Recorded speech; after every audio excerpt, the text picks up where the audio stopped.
Imagine working 12 to 16 hours a day, 7 days a week, and 52 weeks a year, with no leave, MC, or day off.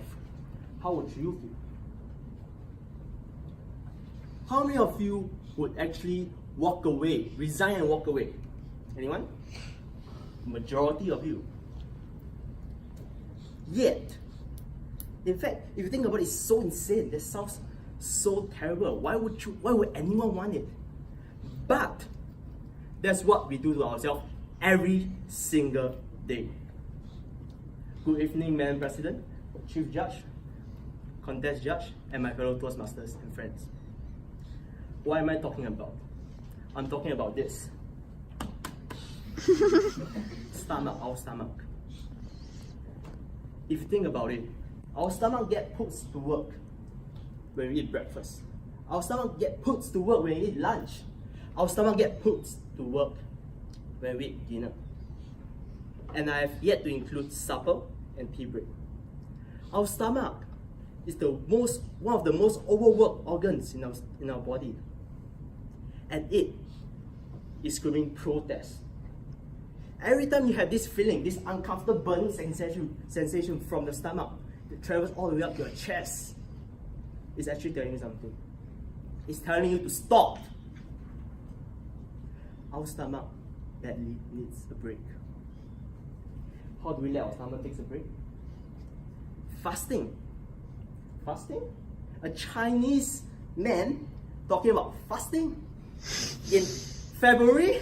Ramadan is not even here yet.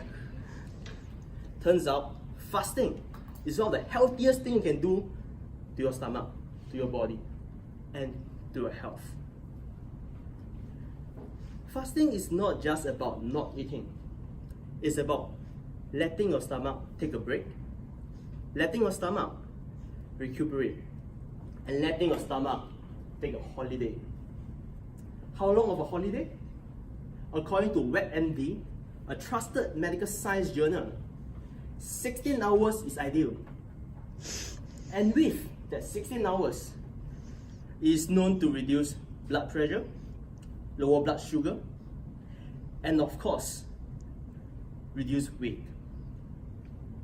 And it's not just me saying it. I'll introduce 3 famous celebrities that swear by fasting.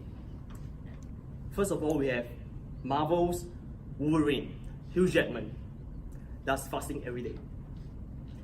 We have pop celebrity Beyonce, who does fasting. And last and the most important and famous of them all, yours truly does fasting. So I know what all of you are thinking. Fasting.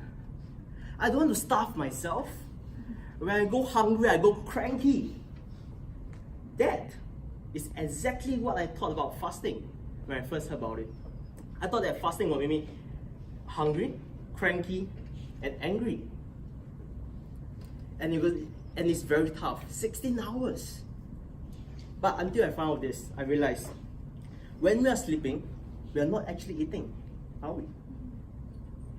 And that's a good 8 hours. On top of that, we don't eat and go to sleep immediately, don't we? That adds up another good 3 hours. Total 11 hours of not eating, 11 hours of fasting.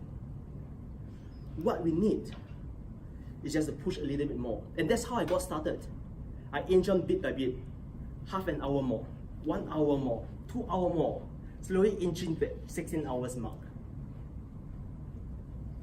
Now, I know all of you are thinking, eating, dining is a social activity.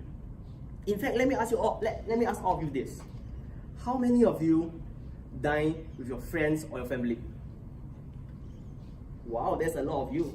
And you too.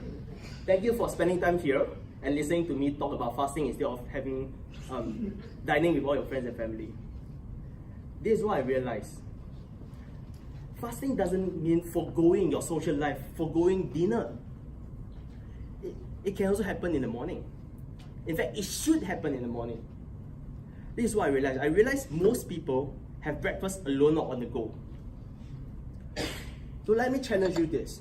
Instead of eating after you wake up and prepare, why not eat after you reach your workplace? That will add a few more hours into your fasting cycle. And that way, you do not need to give up your social life, and yet you can have a healthier life. Fasting is not tough. It's doable. If I can do it, so can you. So everyone, I urge you to stop abusing your body and start fasting to give your stomach the break it deserves. Back to you, Contest Chair.